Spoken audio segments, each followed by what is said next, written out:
In this video, we're going to start our discussion of Euclid Book 1, proposition number 45.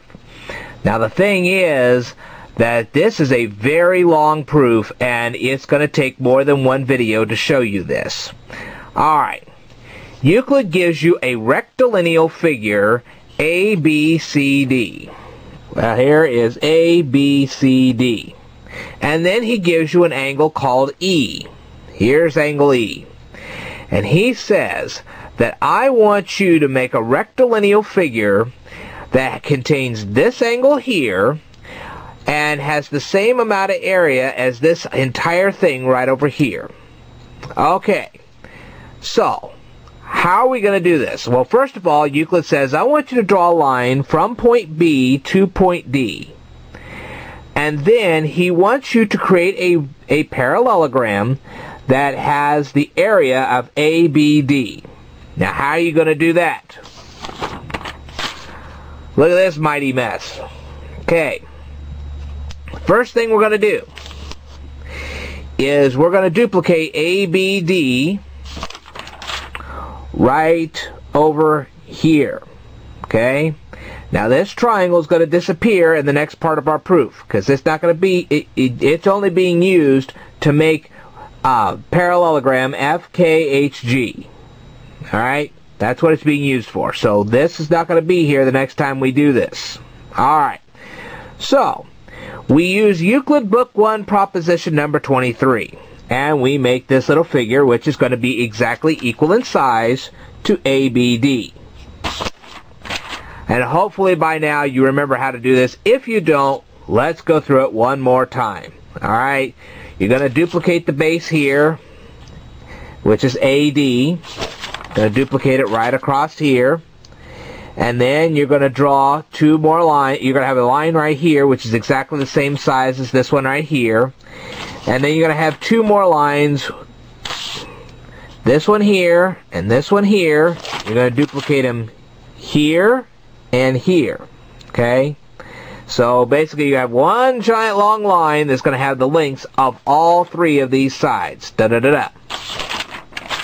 And then when you use your compass, you're going to curve these extra two lines up, and when you do, they meet at the right point.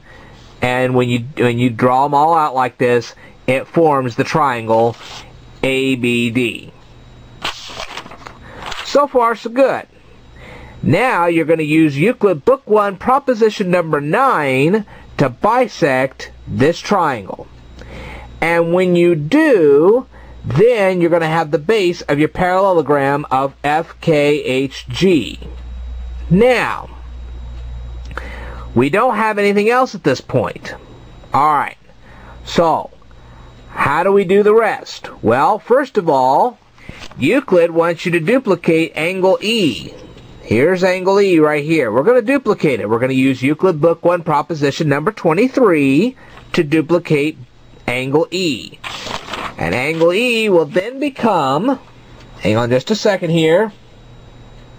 I'm telling you, this is a very long proof. Alright. Angle E, right there, becomes HKF. So HKF is going to be equal to angle E. Alright. Now, you're going to use a couple more of Euclid's proofs. That's right, folks. You're going to use Euclid Book 1 proposition number 42, which means you're going to use also Euclid Book 1 proposition number 31. Now, you're going to use Euclid Book 1 proposition number 31 to draw this line up here and then this line down here. And when you do, whammo bammo, you're going to have a parallelogram, and that parallelogram is going to be equal in size, equal in area, not necessarily equal lines, but equal in area to triangle ABD. So now you have your very first parallelogram, and it was drawn by Euclid Book 1 Proposition number 42, which contained Euclid Book 1 Proposition number 23, number 31, so on and so forth. And you can check out all these proofs for yourself. Believe me, that's your first parallelogram that you're going to need for this proof. Alright, I will tell you more in the next video, so stay tuned.